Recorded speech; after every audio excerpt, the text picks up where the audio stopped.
Bonjour à tous, belle communauté. Ça me fait vraiment plaisir de vous retrouver aujourd'hui pour notre rendez-vous hebdomadaire, mes petits lives en fait du mercredi midi, heure du Québec et 18h pour les gens de l'Europe. Alors je vous salue tous. Merci pour votre belle présence. Puis aujourd'hui, j'ai vraiment un sujet qui me tient à cœur, un sujet majeur dans mon éveil et dans ma réorientation globale même de ma vie. Ça a complètement changé la trajectoire de ma vie. Je l'ai titré Ma mère et moi, en fait, puis je l'ai rattaché au chapitre 10 qui est en lien avec le conflit.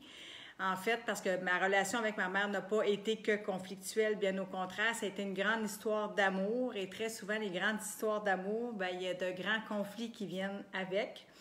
Alors, je le lis aussi à l'ego, puis j'ai déjà d'entrée de jeu, parce que j'ai réfléchi à tout ça avant, puis je me suis dit, c'est sûr que ce sont de petits lives, alors je me suis dit, c'est un sujet qui est vraiment d'intérêt général, puisque aucun être humain qui va vivre sa vie sans expérimenter, sans faire l'expérience d'un conflit, de conflits même, je dirais, importants avec des relations significatives au cours d'une vie. C'est impossible, chaque vie d'humain comporte son lot.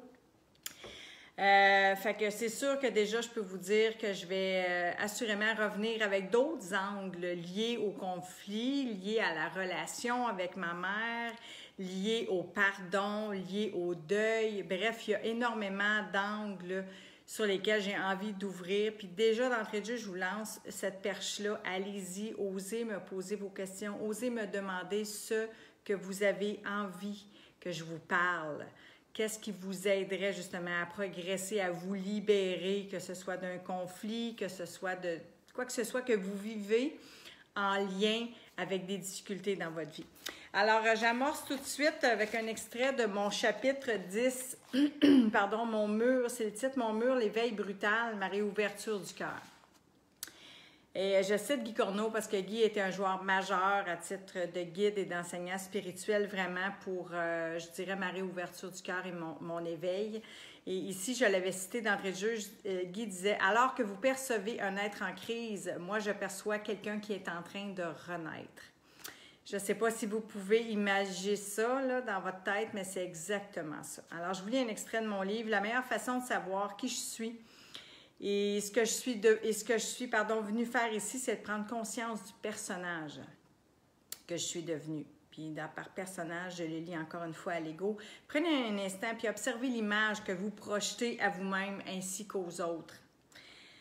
Pour ma part, je me suis perdue, oui, vraiment dans ce personnage qui tente de plaire ou de ne pas déplaire. J'ai surtout réalisé à quel point je me suis rigidifiée. Je trouvais ma mère dure, mais j'ai constaté que je l'étais tout autant. Mon réveil fut brutal. Miroir, miroir. Ce constat douloureux m'a fait réaliser que j'étais moi-même devenue très figée. C'est à cet instant que j'ai pris conscience que ma rigidité était totalement contraire à la vie, à l'élan créateur, à la joie de l'être, à l'appel de l'amour et de l'union. Et à la collaboration aussi entre les êtres. J'ai compris que je devais changer, m'ouvrir, me connaître, m'accueillir et me pacifier. Puis, quand je vous dis que c'est l'éveil, en fait, si je le rattache vraiment au conflit et à l'ego, bien, ça a été vraiment de prendre conscience que ma mère, en fait, c'était vraiment le reflet de part d'homme que j'étais. Hein, la pomme tombe pas loin de l'arbre, qu'on dit souvent, mais c'est exactement ce que je vivais avec ma mère. Il y a eu énormément de situations. Mais pour vous donner un exemple, bon, ben, ma mère, pour moi, c'était une victime. C'était toujours de sa faute, en fait, ses états d'âme, son mal-être ou plusieurs situations dans sa vie qui se manifestaient, qui n'étaient pas bien. Bien, elle allait toujours jeter un peu le blâme sur nous, principalement, ses enfants ou son ex ou peu importe. Donc, pour moi, au fil du temps puis de thérapie, bien, on identifie que c'était la victime en elle qui se manifestait plutôt que de prendre responsabilité sur ce qu'elle vivait. Bien, elle projetait ça sur nous. Mais là où est-ce que ça faisait miroir, là où est-ce que pour moi, ça créait des conflits, que j'entrais en conflit, puis il faut être deux pour déclencher un conflit et le nourrir, c'est que ça faisait écho avec moi, parce que moi aussi, je la portais, cette ombre-là, d'être victime. Puis là, je fais une petite parenthèse parce que c'est important, je veux que vous compreniez bien que, dépendamment de votre histoire de vie, On n'est pas nécessairement, moi, je n'étais pas victime, mettons, exemple, nécessairement dans tous les domaines de ma vie. Mais de ma relation avec ma mère, entre ma mère et moi, il y avait vraiment une relation de victime, donc d'agresseur, sauveur. Alors, on jouait vraiment tous les rôles. Fait que c'est pour ça que c'est important de le mettre en conscience, ça. Puis ça a été ça, ma révélation. Ça a été ça, le cadeau quand je parle d'amour en héritage. Fait qu'aujourd'hui, c'est l'aspect créateur du conflit que j'avais envie d'ouvrir. Le grand angle étant de voir l'aspect créateur du conflit. Puis je vais aller plus loin que ça quand je parle d'aspect créateur parce que j'ose dire que rien ne nous est donné pour nous écraser.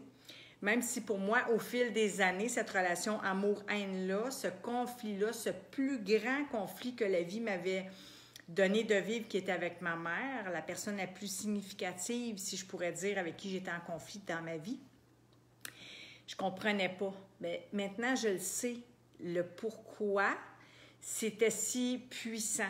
Pourquoi est-ce que le conflit, on peut l'appeler comme étant créateur? Parce qu'il est lié à l'amour de soi.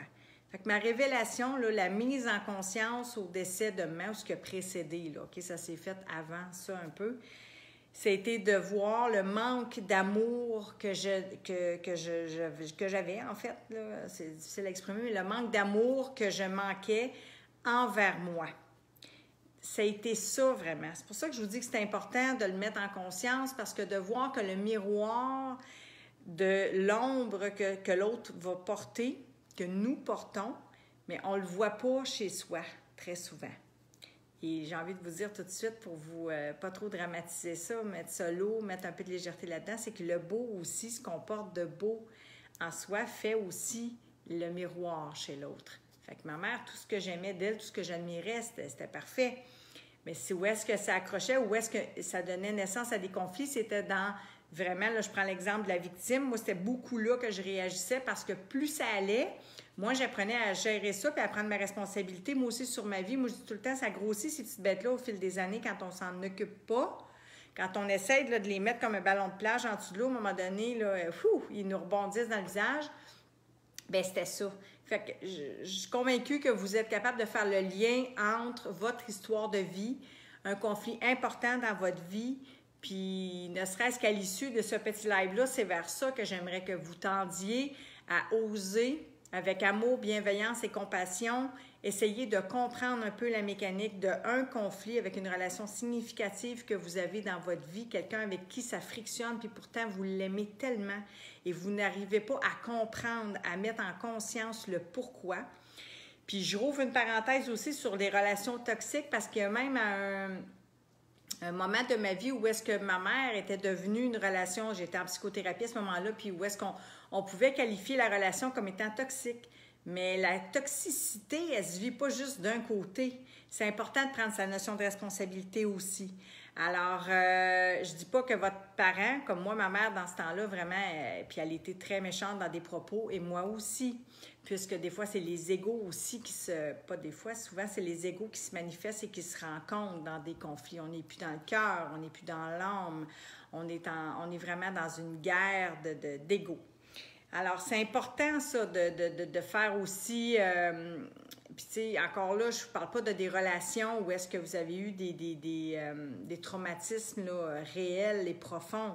Je vous parle de conflits importants, mais à la fois, je cherche le terme, je dirais pas superficiel, mais moi, ma mère, elle m'a jamais fait d'agression ou quoi que ce soit que j'aurais pu dire, OK, c'est vraiment... C'était psychologique, notre souffrance et notre violence était psychologique et je ne dénigre pas ça, je ne minimise pas ça non plus. Mais vous comprenez un peu qu'il y a des cas, des fois, qui sont un peu plus lourds puis qu'on doit vraiment mettre une distance. Le parent ou l'enfant est toxique. Alors là, je vous parle de globalité un peu au niveau des situations puis au niveau des conflits. Fait que c'est ça vers quoi j'ai envie de vous dire, de vous inviter à aller. D'aller voir vraiment l'aspect créateur du conflit, mais d'aller surtout voir ce qui appelle en vous à être pacifié. Parce que c'est ça aussi la notion de responsabilité, c'est de voir que moi, en fait, mon constat à ce moment-là, dans cette situation-là, avec ce conflit-là, c'était que j'étais vraiment victime, donc je dirais non responsable en grande partie de certaines souffrances dues à mon passé ou peu importe ce que j'avais vécu et que moi aussi je pouvais projeter sur ma mère et vice-versa. Puis je reviendrai aussi dans un autre live avec le rôle vraiment de l'ego et des blessures à l'ego, parce que c'est ce qui arrive aussi quand on est sous l'emprise de son ego. On n'est plus dans le cœur, puis qu'on est en train de nourrir, de faire grandir et d'envenimer la relation parce que l'ego, hein, je vous en parle souvent, on va se fermer, on va se rigidifier, il y a une coupure, une division avec l'autre. On est campé sur nos positions, on veut clouer le bec même à l'autre, on veut avoir raison, on est dans l'argumentation, on est loin d'être dans le cœur. Puis ça, c'est important d'en prendre conscience parce que au lieu d'apaiser et de régler les conflits dans ces moments comme ça, on est beaucoup mieux de se retirer. Puis je vous donnerai d'autres outils. Il y en a dans mon livre, bien sûr, puis j'en ai déjà dans d'autres vidéos parce que j'en parle de l'ego. C'est important de voir la nuance, puis d'une vraie souffrance, d'une vraie blessure à l'âme et d'une blessure à l'ego. Hein? Il y a tout un monde entre les deux. Fait que j'aimerais vraiment vous inviter à prendre conscience de l'aspect créateur du conflit, vous inviter à entreprendre une démarche d'amour envers vous-même parce que ce conflit-là, il vous appelle de l'intérieur. Il y a quelque chose que cet être-là vous miroite qui est à pacifier en vous et non chez l'autre. Et en effet, c'est difficile parfois à mettre en conscience, difficile à accepter, à voir, puis il y a beaucoup de choses qui sont liées aussi à l'inconscient là-dedans. Mais moi, ça a été ça, je vous le dis, au décès de maman. Et quand je vous dis que ça a littéralement changé la trajectoire de ma vie, c'était de me révéler à moi-même le manque d'amour sur, je prends encore les parts d'ombre, il y a des choses, des côtés, des facettes de moi que j'aimais. C'était pas là que je devais m'attarder. Je devais m'attarder à ce que je n'aimais pas de moi, ce que je rejetais de toutes mes forces, puis très souvent inconsciemment, mais qui faisait miroir chez maman. Fait que ça, c'est l'aspect créateur. Ça, c'est lié à l'amour de soi.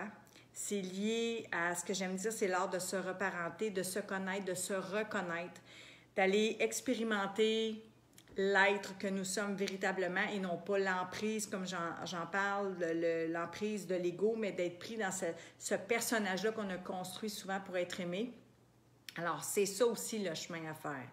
Puis de vous rappeler que rien n'est mis sur votre chemin pour vous écraser. Ça, maintenant, j'en suis convaincue.